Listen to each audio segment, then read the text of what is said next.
Pessoal, hoje eu vou falar sobre esqueça a si mesmo e viva o seu propósito. Para quem não conhece, para os que estão chegando agora, né, do Parar, dos últimos 3, 4 anos do Parar, eu falo sempre sobre propósito.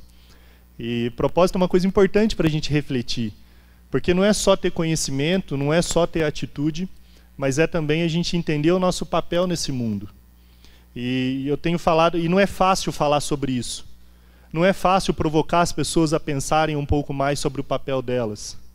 Não é fácil falar para você, esqueça a si mesmo. Como assim, esqueça a si mesmo e viva seu propósito? Das últimas vezes, o que eu falei o ano passado é que o propósito não é um fim. Às vezes a gente acha que o propósito é aquilo que a gente vai alcançar um dia. E a gente se esquece que o propósito é a jornada, que enquanto a gente está caminhando, o propósito vai se cumprindo. O propósito é a jornada. Em Curitiba, no Rio de Janeiro, no último evento, eu falei que o propósito é você. Você tem habilidades e você tem características que são exclusivamente suas. E lhe foi dado isso, essas características, para que você vivesse o propósito. O propósito não é aquilo que você vai atingir um dia, é aquilo tudo que você faz enquanto você caminha, é a sua jornada. E o propósito ele é refletido em você, nas suas características. E hoje eu quero falar sobre o que fazer quando a gente descobre esse valor. O que fazer quando a gente descobre esse valor?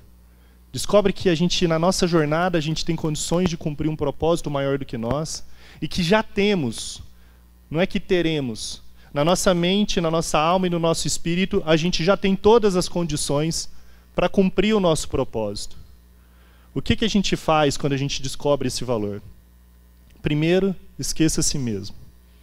E é isso que eu vou falar hoje com vocês. Esqueça a si mesmo. Se você já sabe que tem o valor, se você já sabe que é a jornada, se você já sabe que você vai cumprir o seu propósito enquanto você caminha, você precisa esquecer a si mesmo e simplesmente viva o seu propósito. Você precisa viver o seu propósito. E isso é uma escolha. É uma escolha que a gente faz. No mundo onde que tudo a gente é induzido a olhar para nós. A gente vive cada vez mais um mundo egoísta, onde olhar para o nosso umbigo parece que é uma prioridade. As empresas caminham muito nessa direção. As pessoas e os profissionais estão cada vez mais pensando só nos benefícios pessoais, naquilo que eu construo, naquilo que eu faço. Cada vez mais as pessoas estão intolerantes, não querem compartilhar nada.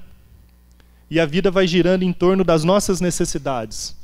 Vai girando em torno das nossas expectativas. E a gente precisa fazer essa escolha.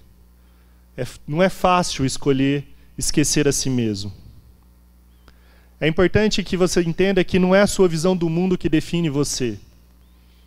E sim a visão de si mesmo que define o seu mundo.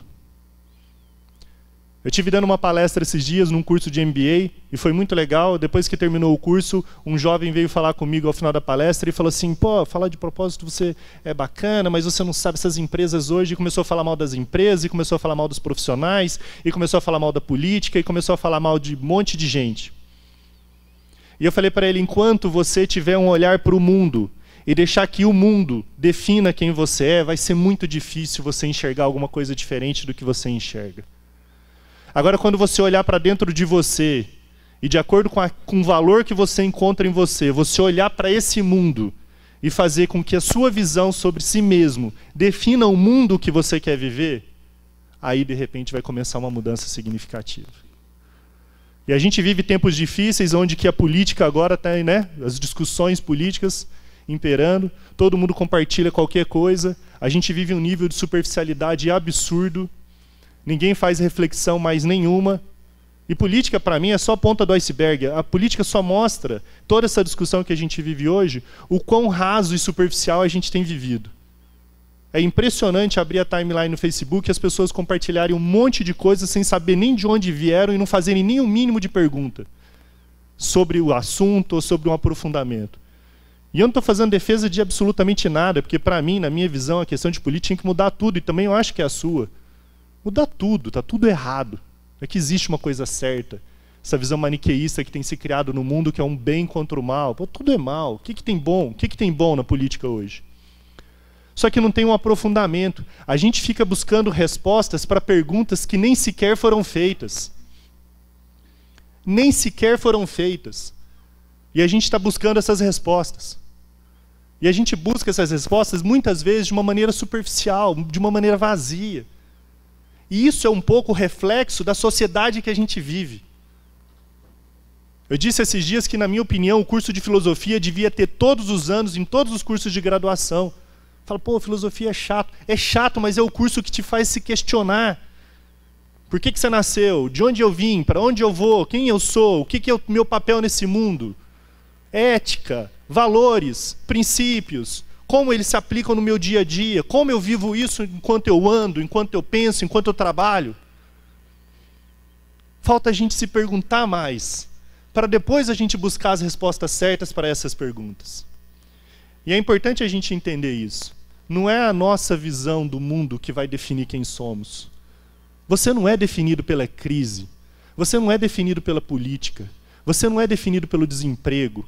Isso não altera em absolutamente nada quem você é, quem nós somos. Porque o que somos, já somos. Os nossos valores ninguém muda. Aquilo que cremos, aquilo que acreditamos, as escolhas que fazemos ao longo da vida, que vão nos tornando quem somos, ninguém muda isso. Não importa o quanto essa jornada possa parecer difícil. É difícil. É difícil escolher esquecer a si mesmo. É difícil olhar para uma perspectiva que vai na contramão do que o mundo te conduz a pensar. É difícil você estar num grupo de pessoas lá dentro da sua empresa, onde de cada 10, 9 se reúnem para ficar falando mal de política, mal disso, mal daquilo, mal do patrão, mal do chefe, e você ser a única pessoa que está ali querendo compartilhar valor. Não é fácil. Não é fácil você querer ir nessa contramão. Mas o que eu posso te garantir é que a recompensa ao fazer a escolha certa será muito maior. A recompensa será muito maior. Porque do outro lado não tem recompensa nenhuma. Não tem recompensa nenhuma. Aqui tem uma recompensa muito grande. Quem olha para fora sonha, quem olha para dentro acorda. Né? Citação de Carl Jung, um psicólogo. E ele diz que quem olha para fora sonha. Olhar para fora, eu estou sonhando. Eu estou olhando para o mundo e estou sonhando com o mundo que eu gostaria que fosse. Quem olha para dentro, você acorda. E acorda para a realidade difícil. Acorda para as coisas que querem te levar a desacreditar. A gente precisa olhar para fora para sonhar mais. Parar de olhar para o nosso umbigo, parar de olhar para as nossas necessidades. A gente precisa olhar para fora para acreditar que é possível mudar. Acreditar que é possível promover uma mudança significativa ainda na nossa sociedade. Eu quero falar com vocês hoje sobre 4 verdades. Sobre esquecer a si mesmo. 4 verdades para você esquecer a si mesmo e viver o seu propósito. Eu espero que dessas 4 verdades, algumas delas possam encontrar eco no seu coração, possam encontrar eco na sua vida, e você possa sair daqui com vontade de aplicar algumas delas, para que você seja realmente um profissional de valor e um profissional disposto a fazer diferença. A primeira verdade é: se arrisque mais. Se arrisque mais. A gente vive um tempo de conservadorismo, as pessoas não se arriscam, as pessoas têm medo de errar. Todo mundo está com medo do fracasso. O fracasso é uma das coisas mais legais que podem acontecer na vida de um ser humano. Errar é uma das coisas mais legais que podem acontecer na vida de um ser humano. Parece meio antagônico, mas é uma grande verdade. Ninguém aprende no sucesso e na bonança. Você só aprende tropeçando. Eu tenho um filhinho de 7 anos e ele vai começando a aprender. Como que ele aprende? Quem é pai aqui? Como que nosso filho aprende? Não é? Tropeçando, caindo, ele vê que ele não pode fazer aquilo, aí ele vai errando, E eu estou aprendendo um pouco mais sobre isso agora, que eu falo do valor do erro. É engraçado que tem muita coisa que está vindo. Vocês vão ouvir uma palestra hoje da Gol, que fala um pouco sobre cultura justa, onde lá na Gol, eles não é que eles valorizam o erro, mas eles fazem com que o seu erro seja compartilhado com o outro, para que os outros também não cometam o mesmo erro que você cometeu. Então não tem punição ao erro.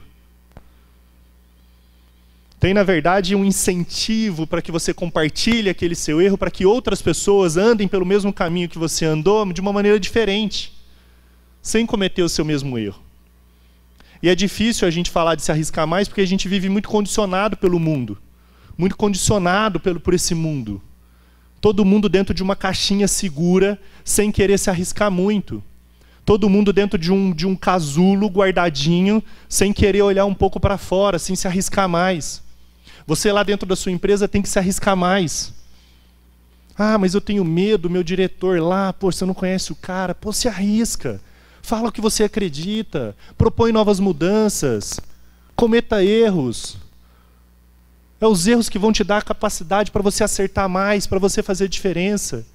Esquecer a si mesmo é você sair dessa sua zona de segurança, sair desse condicionamento que a gente vive como um sapo. Sabe a história do sapo? Que você coloca ele na água e aí você liga para esquentar a água e o sapo morre cozido sem saber que ele morreu cozido. A gente está dentro dessa água, está esquentando, a gente está sendo cozinhado e a gente não está percebendo. Vamos sair da água. Vamos sair da água, vamos se arriscar mais. Vamos romper esse ciclo. É normal não encontrar sentido na vida quando se está muito condicionado pelo mundo. Sentido da vida, que coisa profunda. É normal a gente não encontrar sentido porque às vezes a gente vive tão condicionado pelo mundo que a gente fala, ah, tudo bem, vamos no dia a dia. Eu acordo todo dia 8 horas da manhã, 7 horas da manhã, trabalho até as 19, eu vou para a faculdade, chego em casa, tomo banho, janto, faço isso todos os dias. No final de semana eu só quero dormir. E se alguém te pergunta, qual o sentido disso? Qual o sentido disso? Às vezes a gente é tão condicionado que não tem tempo para pensar. Romper esse ciclo é se arriscar. É se arriscar, é fazer coisas que te dê paixão, coisas que você acredita. A gente é treinado a não arriscar. A gente é treinado a não arriscar. Errar é humano, tropeçar é comum, ser capaz de rir de si mesmo é maturidade. Errar é humano, tropeçar é comum, ser capaz de rir de si mesmo é maturidade. William Arthur Ward. A gente precisa aprender a rir mais da gente. A gente precisa se ridicularizar mais. Quantas vezes você já dançou com seu filho, com a sua esposa? Se ridiculariza mais, se arrisca mais, sai mais da zona de conforto. Minha mãe fez 50 anos há uns anos atrás, estava numa festa dela lá, e eu falei, poxa, o que eu podia fazer em uma festa legal, assim, tipo, um monte de gente, amigo dela lá, isso há alguns anos atrás. E aí eu estava lá jantando e eu falei assim, poxa, eu nunca dancei com a minha mãe. E aí eu parei a festa, chamei o pessoal que estava lá tocando, eu falei, eu quero fazer uma homenagem para minha mãe, eu quero dançar com ela. E dentro de mim, a minha zona de segurança fala, mas que ridículo, você nem programou isso, você nem sabe dançar porque eu sou péssimo para dançar. Aí eu fiquei lembrando que eu danço com meu filho tem 7 anos, com 4 anos a gente fica dançando lá na sala sem ninguém ver, se ridicularizando e a gente ri, a gente curte aquilo. Eu falei, por que eu não vou fazer isso com a minha mãe?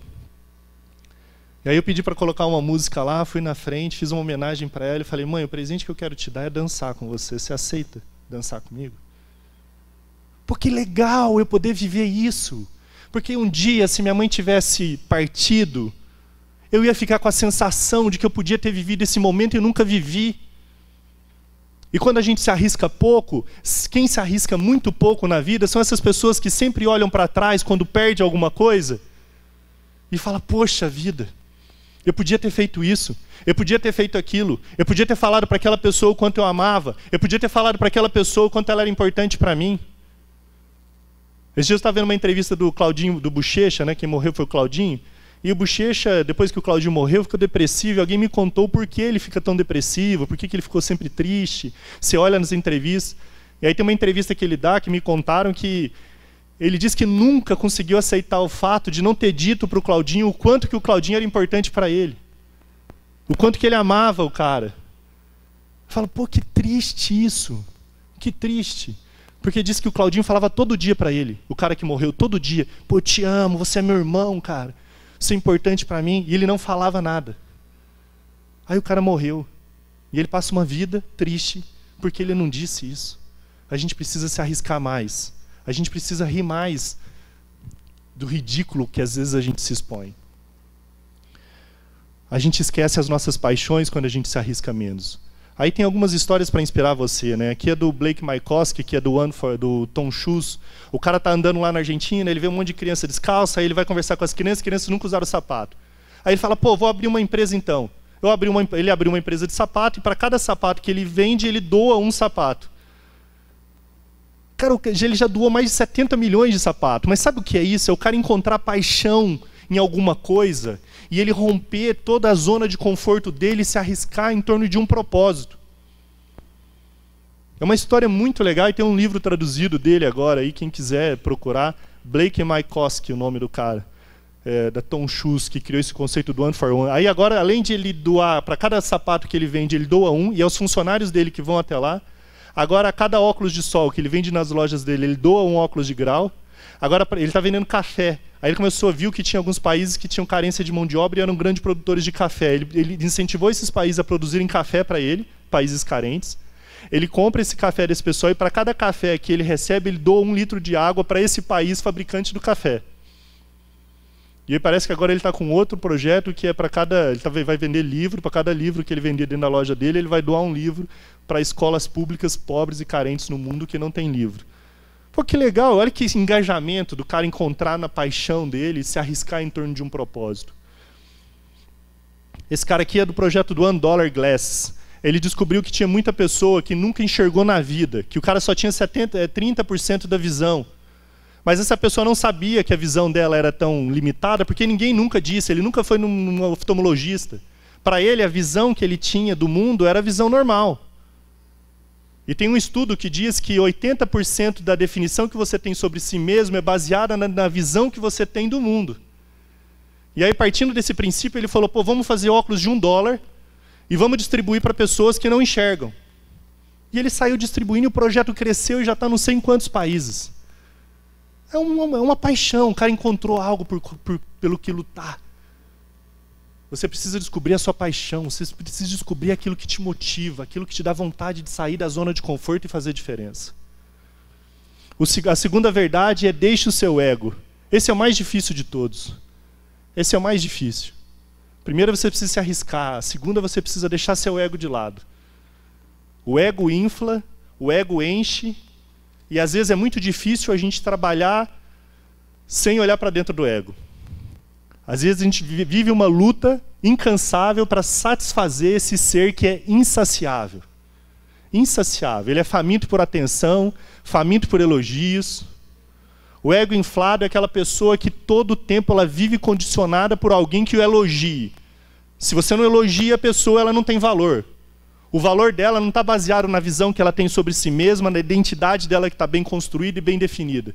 A visão dela é baseada nos elogios, no reconhecimento. Só que as pessoas que vivem com ego nessa perspectiva ficam chatas, porque fica muito evidente que essas pessoas só querem todo o tempo isso. Todo o tempo elas querem ser alimentadas por isso. E para você olhar para fora, você precisa abrir mão disso. E quais são os sintomas de alguém que tem um ego inflado? Primeiro é ficar inseguro ao ser criticado. Quem tem um ego muito inflado, ao ser criticado é muito difícil. É muito difícil. E eu estou falando aqui, eu não estou sendo o Papa ensinando, porque muitas dessas coisas que eu vou falar para vocês são coisas que eu sofro muito e que eu tenho que ser trabalhado todos os dias para que eu consiga olhar para fora. Ser criticado para mim é difícil para quem não é. Mas esse é um sintoma de que o seu ego prevalece. É quando alguém te faz uma crítica e você fica na defensiva, ou você quer destruir a pessoa, ou você fica se autocomiserando. É difícil receber uma crítica e falar, pô, legal, vou aprender. Vou aprender. Toda crítica parece que alguém quer te destruir. Isso é um sinal de que o seu ego está prevalecendo. Postura de raiva perante a vida. Tem gente que anda com raiva, com semblante fechado, está reclamando o tempo inteiro. Raiva, parece que o mundo conspira contra a pessoa. Guardar rancor por longos períodos. Né? Fica guardando rancor. Alguém faz uma coisinha para a pessoa, ela passa 1 ano com rancor. Olha aquela pessoa já de lá, não supera, não vira a página. Já foi, já passou. A vida é muito curta para a gente ficar guardando rancor. Olhar com desprezo para as pessoas. Quem tem o ego muito inflado se acha superior a todo mundo. Olha com desprezo, não importa quem seja. A pessoa se sente grande, sente maior do que os outros e olha com desprezo. Tem pouca intimidade e alegria com quem ama. É um ego inflado. Não consegue ter intimidade com a própria família, não consegue ter intimidade com as pessoas que ama, não consegue desfrutar dos melhores momentos que ele tem na vida. Não se constrange ao condenar outros. Gosta de falar mal de todo mundo, condenar todo mundo. E para vencer o ego? Considere o seu próximo maior do que você. Quer vencer o ego? Considere o seu próximo maior que você. Ah, mas você não conhece meu próximo. Você não conhece o cara que eu trabalho. Pô, o cara é um boçal. Cara, considera ele maior que você. Ah, mas eu só trabalho lá e só tem a faxineira. Considera ela maior que você, cara. Esse é um princípio lindo da vida. Esse é um princípio importante que a gente precisa aprender para inverter a ordem que esse mundo está querendo conduzir a gente. É olhar as pessoas com referência. É olhar as pessoas dando o devido valor que cada um tem. Parar de olhar para o seu próprio umbigo, olhar para o outro e considerar o outro maior do que você. A gente tem o suficiente hoje, todos nós aqui, temos o suficiente para sermos gratos. Alguém pode levantar a mão aqui e falar, porque você não conhece minha vida. Se você conhecesse minha vida, você não ia falar isso, não. Cara, eu não conheço sua vida, mas eu tenho convicção no que eu estou te dizendo. Você tem o suficiente para ter um coração grato. Você tem. E isso não é medido por dinheiro, isso não é medido por conta bancária, não é medido pelo status, não é medido pelo que está no seu cartão. O simples fato de você ter a vida, o simples fato de você acordar todo de manhã, de você respirar, o simples fato de você ter pessoas que te amam e que você ama, o simples fato de você ter oportunidades que muitos poucos têm oportunidade. Se você olhar bem para a sua vida, você vai ver que dentro do seu coração aí você tem muitos motivos para ter gratidão. E a gente precisa provocar mais a gratidão para vencer o nosso ego. Ser mais grato com aquilo que nós temos. Terceira verdade é seja generoso. Seja generoso. Primeira verdade, se arrisque mais. Segunda, larga seu ego. Larga seu ego, olha para fora, para de olhar para o umbigo. E a terceira, seja generoso. Para de pensar que o mundo gira em torno de você. Vamos parar de pensar que o mundo gira em torno de nós. Vamos parar de ficar fazendo com que tudo parece que trabalhe só a nosso favor. Vamos trabalhar a favor do outro. Nós temos o que temos e somos o que somos para compartilhar. Compartilhar. A gente vai ter hoje uma mesa de debate aqui que vai estar falando sobre car sharing, sobre mobilidade, o conceito de compartilhar. Conceito colaborativo, o mundo está girando em torno disso. A gente precisa compartilhar. Você tem conhecimento que pode ser compartilhado. Falar, não tenho, Flávio. Tem sim. Como que vocês acham que a gente criou o Parar? Para quem conhece a história do Parar aqui, desde o início, vocês acham o quê? Que a gente não tinha nenhum curso no Brasil que ensine absolutamente nada sobre gestão de frota? Tem? Tirando o Parar? Não tem. Não tem nada. Aonde que nós fomos buscar conhecimento? Ah, vocês foram lá para os Estados Unidos aprender. Cara, o que eles aprendem lá não se aplica aqui. 80% do que se aprende lá não se aplica aqui. Nós seguimos o princípio, primeiro, de se arriscar. Segundo, o nosso desejo de compartilhar era maior do que olhar para o nosso próprio umbigo. Eu lembro que o Luiz Cláudio, cadê o Luiz Cláudio? O Luiz Cláudio agora, ali está o Luiz Cláudio no fundo, o Luiz Cláudio é o primeiro CFM no Brasil, certificado pelos Estados Unidos, foi o ano passado. Quando começou em 2012 o Parar, eu falei, Luiz Cláudio, tem que fazer workshop. Ele falou, não sei nada. Eu falei, sabe. Não foi assim?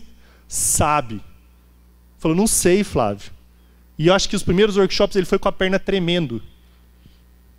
Porque ele achava que o conhecimento que ele tinha não era suficiente para compartilhar.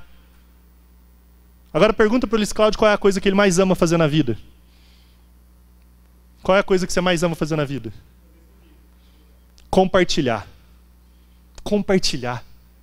E aí às vezes a gente acha que não tem o que oferecer para o outro, mas você tem sim o que oferecer para o outro. Você tem.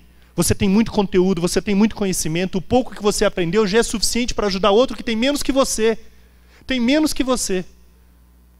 E você fica ali, não posso, vou fazer um MBA, vou fazer um doutorado, depois eu começo. Cara, você já pode fazer agora, hoje, no intervalo aqui, na hora do café, já pega alguém do lado e já compartilha a sua experiência, já fala da sua vida, já fala o que você está aprendendo. Viver o seu propósito não é uma carreira. Gravem essa frase, viver o seu propósito não é uma carreira. Viver o seu propósito é um chamado. É um chamado. Viver seu propósito não está relacionado com o momento que você está hoje. Você é gerente, diretor, analista, supervisor, não importa qual seja a sua profissão.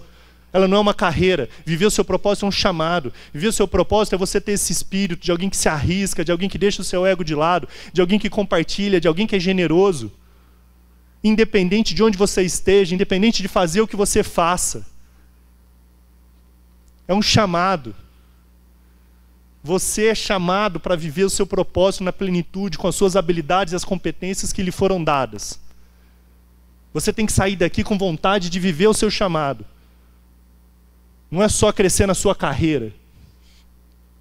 Você poderia estar inspirando centenas de pessoas com apenas uma pequena ação. Essa menina, e é uma história que eu quero falar aqui, da Kate Stagliano. Kate Stagliano é uma indiana que um dia ela foi e pegou algumas sementes de repolho. Não sei se alguém conhece essa história. E ela foi lá na casa dela e plantou essas sementes no quintal da casa dela. Ela não sabia, essas sementes eram de uns repolhos gigantes, cresceram grandes repolhos dentro da horta do quintal da casa dela. Ela, sem saber o que fazer com esse repolho, pegou esse repolho junto com a mãe dela e levou numa ONG. Ela tinha 9 anos. Aí lá na ONG pegaram o repolho, fizeram comida, uma ONG simples, de pessoas pobres, que dava comida para quem não tinha. E ela descobriu que o repolho que ela plantou no quintal dela alimentou 270 pessoas. Uma menina de 9 anos.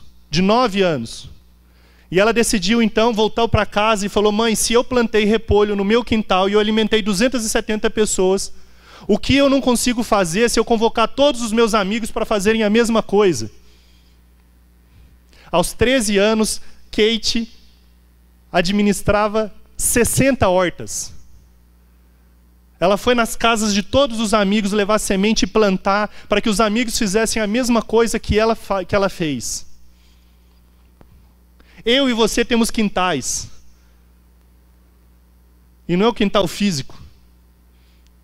Nós temos quintais e nós temos a semente. A gente planta hoje para saciar o nosso umbigo. Está na hora da gente ser mais Kate e começar a plantar para saciar a fome do outro. Está na hora da gente começar a usar a nossa horta, o nosso quintal, para plantar, para dar para o outro. A gente tem hortas, a gente tem quintais igual a Kate tem. Não é no sentido literal. Eu vou falar, moro num apartamento. Cara, não é no sentido literal. A sua semente não é a semente do repolho, a sua semente é a semente do seu conhecimento, a sua semente do dinheiro. Tem gente aqui que tem bastante dinheiro e que poderia compartilhar e não compartilha nada, só gasta o dinheiro com o seu próprio bem, prazer, com suas próprias necessidades. Ah, mas eu não tenho dinheiro, mas você tem algum conhecimento, você tem algum talento, você tem alguma habilidade, você tem alguma semente, como a Kate tinha, você também tem. E você também tem um quintal. Ao invés de a gente ficar plantando no nosso quintal só para satisfazer as nossas necessidades, vamos plantar no nosso quintal para compartilhar. E a gente está começando no Pará agora uma coisa diferente. O que você tem plantado com a sua semente? E aí, fazendo uma reflexão esses dias, eu falei assim, poxa, peraí, como que a gente provoca mais engajamento dos gestores? Porque a gente está gerando conhecimento para os gestores de frota, a gente está despertando atitude e a gente está falando exaustivamente que precisa ter propósito, precisa ter uma missão, precisa fazer algo diferente. Eu falei, como a gente gera mais engajamento? E a gente teve uma ideia. Falou, vamos pegar todo mundo que estudou o Pará PGF e se formaram e vamos convocar esses caras para plantarem a semente, pegarem um repolho e levarem para outras pessoas se alimentarem da semente que ele ganhou. Vamos começar por Curitiba, eu falei. E aí a gente tinha aqui 16 pessoas, 12 pessoas que fizeram o PGF, que se formaram. A gente ligou uma por uma e falou, a gente quer que você plante a sua semente e que você compartilhe. Você topa?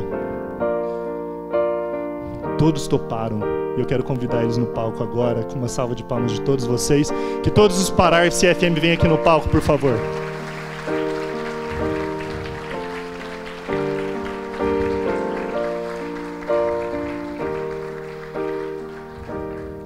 Essas pessoas decidiram ontem, a gente teve um bate-papo aqui à noite, de que elas iam abrir mão delas mesmas em favor de vocês.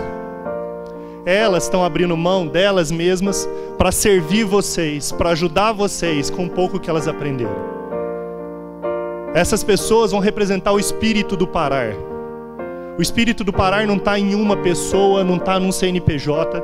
O espírito no parar está em transformar a gestão de frotas no Brasil, tendo o propósito como uma pilastra importante para que a gente faça realmente diferença.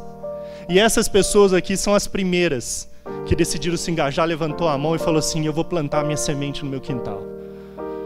E o repolho que nascer lá eu vou compartilhar. Essas pessoas. Essas pessoas que estão se dispondo para ajudar vocês. Não é legal? E sabe o que é mais legal? É que daqui 2 anos, daqui 3 anos, nós vamos fazer aqui um parar em Curitiba com essa sala cheia de gente igual a eles. Não vamos? Nós vamos fazer gente que saiu daqui e falou assim: legal, eu vou estudar, eu vou plantar minha semente e eu vou compartilhar. E daqui 3 anos a gente vai ter que fazer um underworld aqui, um parar, só com gente vestindo essa camiseta, que inspirado nessas pessoas decidiram fazer a mesma coisa. Esse é o nosso desafio. Parar Time CFM, sejam muito bem-vindos. Obrigado pela disponibilidade de vocês.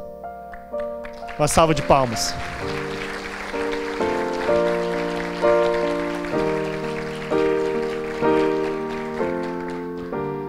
Vou encerrar, mas vou pedir para vocês ficarem aqui no palco mais um pouquinho, tá? Para todo mundo ver o rosto bonito de vocês e se inspirarem em vocês. Último ponto. A quarta e última verdade. Você não é um número. Você não é um número. E a gente precisa aprender esse princípio. São 42.501 pessoas mortas no trânsito em 2015. É um número. São 515.751 inválidos em 2015 no trânsito brasileiro. É um número. A gente é fruto de estatística. Todos os dias a gente é fruto de estatísticas. Todos os dias a gente é medido por números. E parece que a gente não se importa muito com isso. Dentro do trabalho você tem um número, você tem seu CPF, tudo é estatística, tudo é número, e a gente tem virado fruto de números. E muitas vezes a gente trata o outro como um número, simplesmente um número. Aqui não tem 150 números dentro da sala, tem 150 pessoas. A gente precisa inverter essa perspectiva. A gente precisa inverter essa perspectiva. Foram 42.501 sonhos que deixaram de existir. É isso que aconteceu em 2015. Foram 42.501 famílias que nunca mais serão as mesmas. Foi isso que aconteceu em 2015. Foram 42.501 Kates que deixaram de plantar. É isso que aconteceu em 2015. 42.501 Kates deixaram de plantar em 2015. Não é só um número.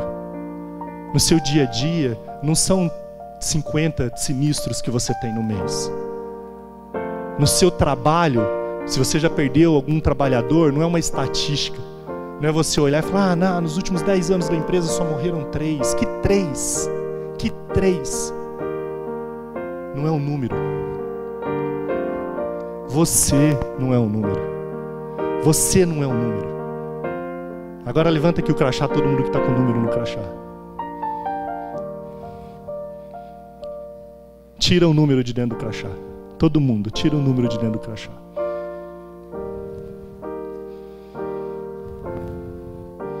Levanta o número aí para mim ver todo mundo que tirou o número. Você não é um número. Aqui, pra gente, pro parar, você é muito mais que um número. Sabe o que você vai fazer agora? Rasga seu número. Rasga seu número. Rasga seu número, porque você nunca vai ser um número. Você não foi chamado para ser um número.